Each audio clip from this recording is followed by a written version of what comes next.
Hey y'all, happy Thursday. Thank you for coming to watch another WeGo podcast video. I'm your girl, Taria. Thank you for spending a little bit of time with me.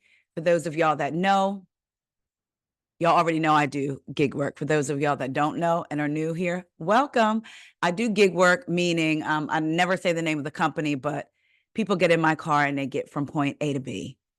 You can figure that out. But I decided to come off the road real quick and do a video on some topics that I have been wanting to talk to y'all about. So let's go ahead on and get into it. First of all, I do hope that y'all are having a happy Thursday. And if not, I hope that it gets better.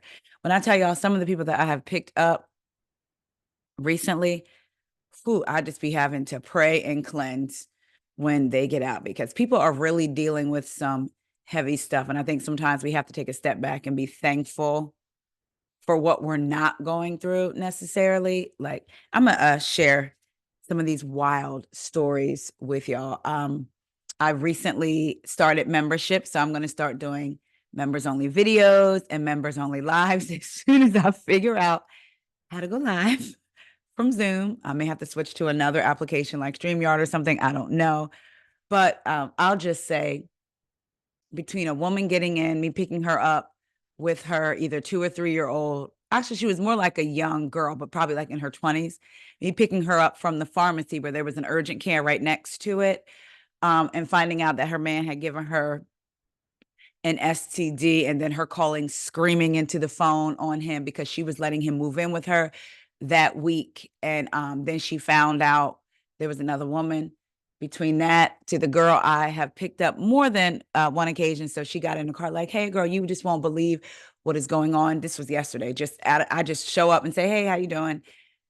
Confirm her address. You won't believe what's going on. So basically, her mother has a man who has a baby, and the baby's mom car broke down. The baby is 3, I'll say 3 years old, right? She's working at her job, which is where I arrived to pick her up, has to leave work early because the boyfriend got a warrant, has to leave the house. The mother's not home. So they left the 3 year old, this is real life, left the 3 year old in the house, and she has to Zoom home. The mom is like, "You need to get off work and come watch him. And you may have to call out tomorrow because the child's mother don't have a way to come and get him from across town." Y'all, this is like real life stuff. And she's almost crying. She's like, "I just don't, why am I raising my mother's boyfriend's son?" Pretty much. I've been watching him since he was 3 or 4 months old. I am the responsible one in my family. I just can't believe it. Like, it was insane.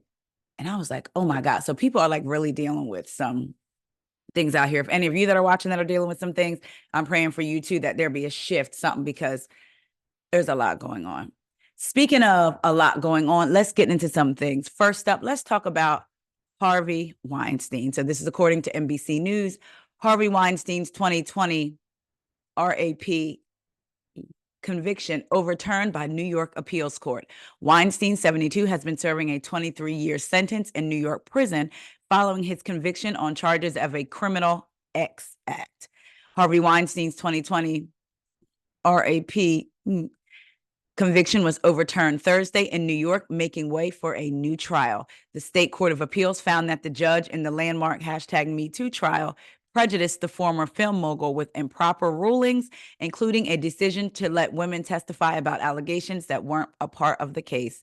We conclude that the trial court erroneously admitted testimony of uncharged, alleged prior sexual acts against persons other than the complainants of the underlying crimes because that testimony served no material, non-propensity purpose, the court said in a 4-3 decision.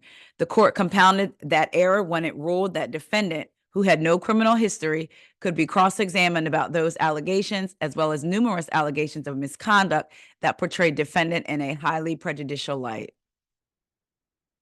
Judge Jenny Rivera called the errors egregious and said the remedy is a new trial. Weinstein's accusers could again be called to testify. Attorney Lindsay Goldberg, who represented 6 Weinstein accusers, said the decision was a leap backward for the rule of law and could deter future sexual assault victims from coming forward.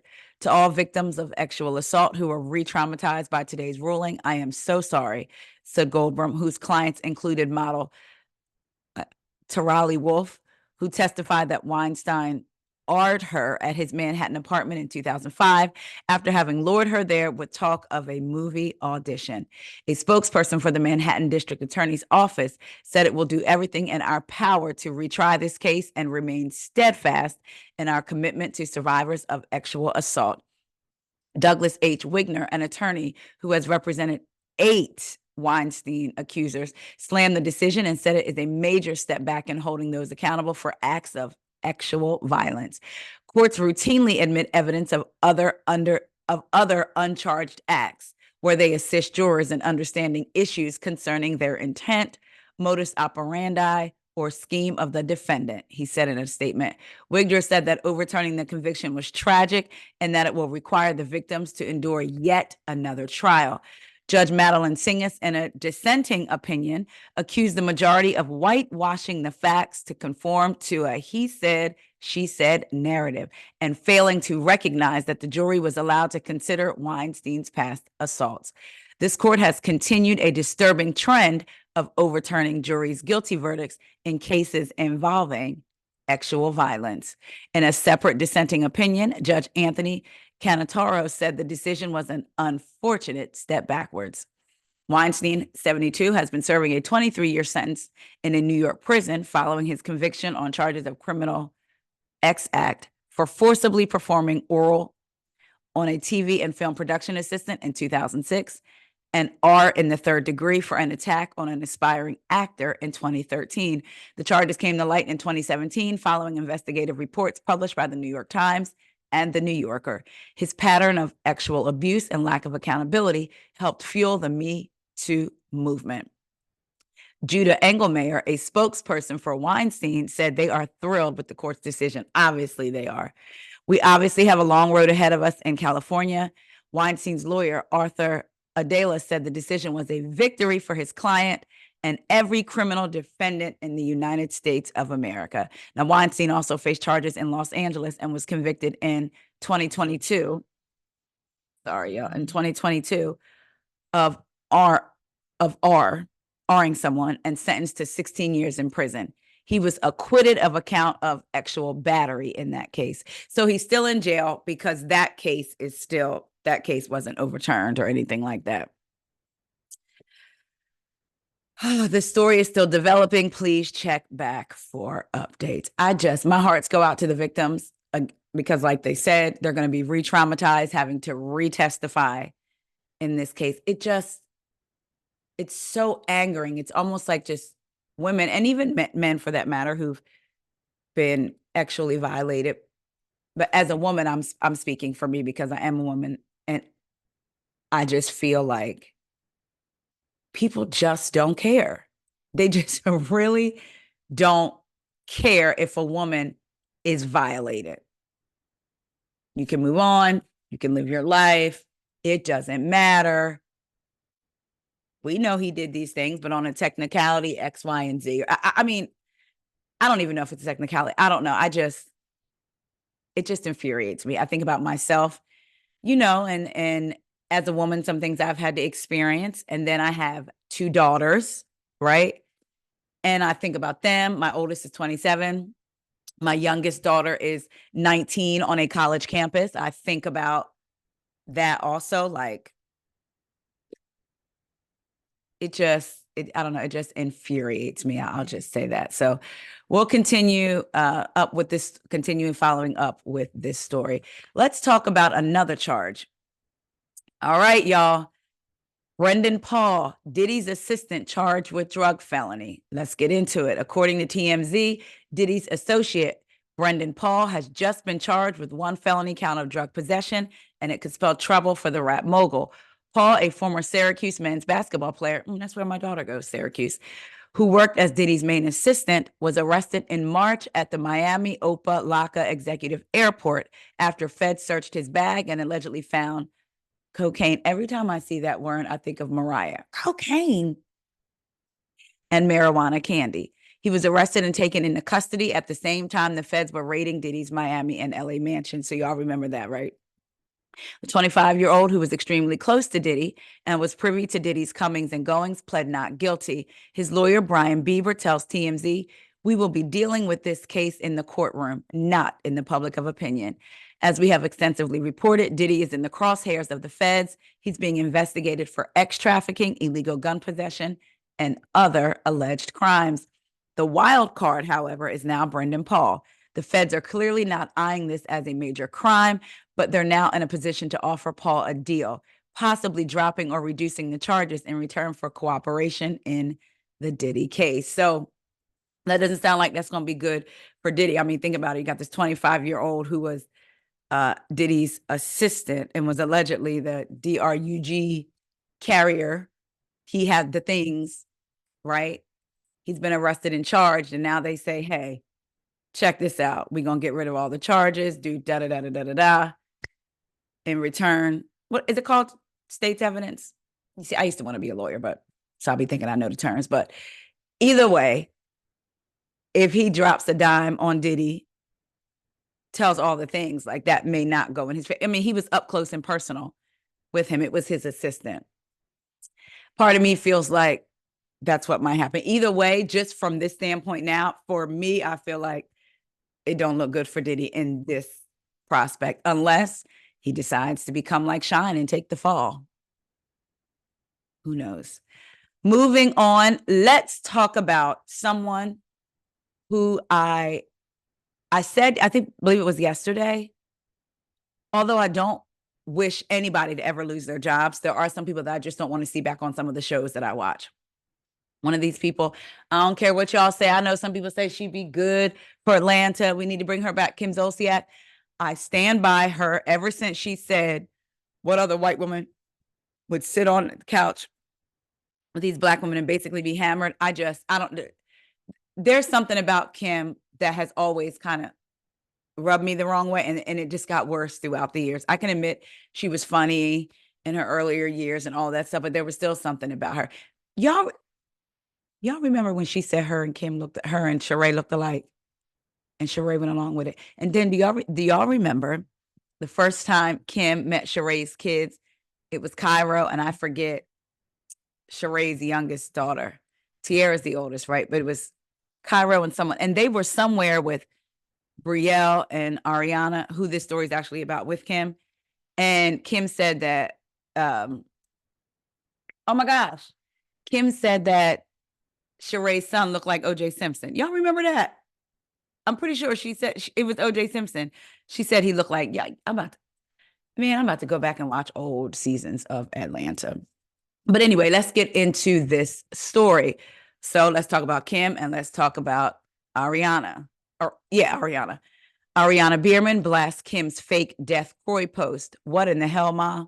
So this is according to TMZ. Ariana Bierman is cringing hard after her mom, Kim Zolciak, implied her estranged husband, Corey Bierman, had died. And yeah, we'll admit it's pretty embarrassing. For those who missed it, the Real Housewives of Atlanta alum posted an old black and white pic this week showing her and Corey together, dropping an RIP in the caption. The reason, it seems, to promote an old, outdated article from 2023. I don't know if y'all have seen it. I'm just going to show y'all real quick. Look. So this is the art. So she posted this picture and then said RIP with the heartbreak link in bio. Girl, what is wrong? Like, are you okay? No, clearly you're not okay. So the article goes on to say, as fans blasted Kim for the faux death announcement, her daughter, who Corey adopted in 2013, also weighed in, sharing she too thinks social media upload was messed up. I forgot that she had a video, so let me go ahead and play that for y'all. People are like wild. Hold on. We're going to go ahead and do that too. All right, here we go. Let's play that. Let's see what she says. I did not sign up for no commercial. Okay, there we go.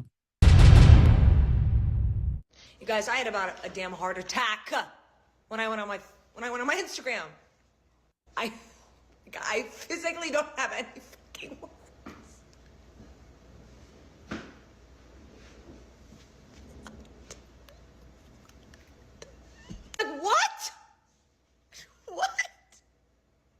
the DMs that I'm getting as well, like before I even saw the story, and I'm like,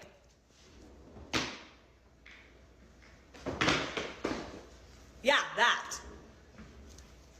What would you do in this situation? Child. Secondhand embarrassment stays through the roof. Let's see what's coming next week. I love you, but I just, like, my heart, like, tugging, like, no. The fuck? She said, no, no. Oh, child, who is that? Child, hold on. Let me get out of here. Okay, there we go. Cancer wasn't really. Okay, there we go. So y'all can see what Ariana had to say. Basically, secondhand embarrassment stays on. And let's see what my mama is going to post next week. Again, she confirmed that she was alerted to the post by fans who DM'd her, adding to her brief moment of panic. The fact that anybody's still clicking in a link for Kim Zolciak is beyond anyway, because we already know she posted it. Everything is clickbait anyway. Remember when she posted about becoming a grandmom and people thought that Brianna was pregnant? But this right here was a new low. For you to post RIP only to post an article from 2023. I didn't look at the article. I was wondering if the article was about her and Corey breaking up. So she's trying to be like RIP to the marriage. Does she have somebody running her social media? That's the only I feel like I have to believe that, because you can't be that stupid. I wonder what the conversation is like.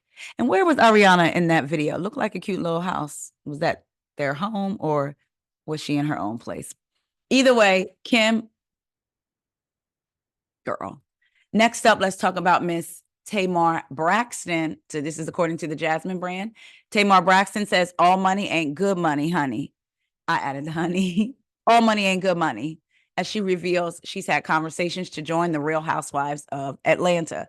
Tamar Braxton says all money ain't good money. In an alternative universe, Tamar Braxton might be a peach holder. Monday night, April 22nd, the four-time Grammy-nominated artist dished on the ins and outs of her world with well-known producer Carlos King at his sold-out Reality with the King tour stop in Atlanta. They also touched on pop culture news during their chat, and Tamar shared she's a little concerned about the future of the Real Housewives of Atlanta. Let me raise my hand, because me too. Her worries about the Bravo reality series may not be shocking, as many have expressed apprehension surrounding the franchise and its main cast shakeup. As previously reported, RHOA is undergoing major reconstruction ahead of season 16. Reportedly, the only ladies currently confirmed for the next season are Kenya Moore and Portia Williams. Side note, has it been a year since the last one ended and they still don't have casting together, or we still don't have any news? That really concerns me. However, Bravo producers seemingly tried to get Tamar Braxton to join the series, an offer she ultimately turned down after Carlos King asked the one singer why she walked away from the potential peach holding opportunity. Tamar took a brief pause and then shared, Tamar, I've had conversations now. But she said, I've had conversations, but the truth is there's just no way I'm going to sit for makeup, get a wig put on, get my makeup beat to argue with a bunch of bees for nothing. I can't do it. As audience members chimed in with the opinions of a large payment being reason enough to join the cast, Tamar said, let me tell you something. All money ain't good money. It's just not. And this is what I said. What's for me won't miss me. I agree to that. What's for me won't miss me. It's not worth my mental to sit up here and get into an argument with another Black, beautiful woman about nothing so other people can think that this is what we're about. At some point, you have to take responsibility for what you put on the TV screen. Regardless of what I feel about a lot of Tamar's actions, in the past, I do agree with that. At some point, you as a person have to take responsibility for what you put on the TV screen. I agree with her with that. I definitely do. She said, I don't want to be part of that kind of television. I want to make feel good, funny. Yeah, I want to make feel good, funny, good, relatable, epic television. And that's not that for me. Luckily for Tamartians, you can still keep up with her. You can still keep up with your fave by tuning into the upcoming revived Braxton Family Values reality TV series. As the Jasmine brand exclusively reported, the show is gearing up to return to WeTV. However, it is important to note that during her chat with Carlos King, Tamar also revealed that this time around, she will be a friend of the series instead of a full-time replacement. I don't even know they could have a friend of, I guess it makes sense in reality TV, but I only think about that in terms of housewives. Even with other shows like a Summer House or Below Deck, you don't necessarily think of friends of. I guess with Below Deck, they're in the middle of the ocean. So who's coming in, as a friend of? But I never really thought about that. So, because I remember when Tamar first started, she used to host a podcast, and Nene was one of her guests, and she said how she would never go back to reality TV. And Nene was like, what about for the check? Excuse me, y'all, for just 1 second. I was going to mute. I thought I had to sneeze, and I didn't want to sneeze all into the mic, but it passed. Ooh, this pollen, y'all. But anyway, so Tamar was telling Nene that she wouldn't go back to reality TV. It's not TV. It's not worth her peace or any of that. And Nene was like, well, what about the money? What about the check? And so now to see her coming back, it's like, oh, what changed her mind? Especially if she's saying she said no to Atlanta, no matter the check. So to know that she's a friend of is a little bit different. And who knows, maybe she'll come back as a friend of. And then if they get another season, maybe she'll come back full time. But what do y'all think about everything that we talked about? Would y'all like to see, or would y'all have liked to see Tamar as a peach holder?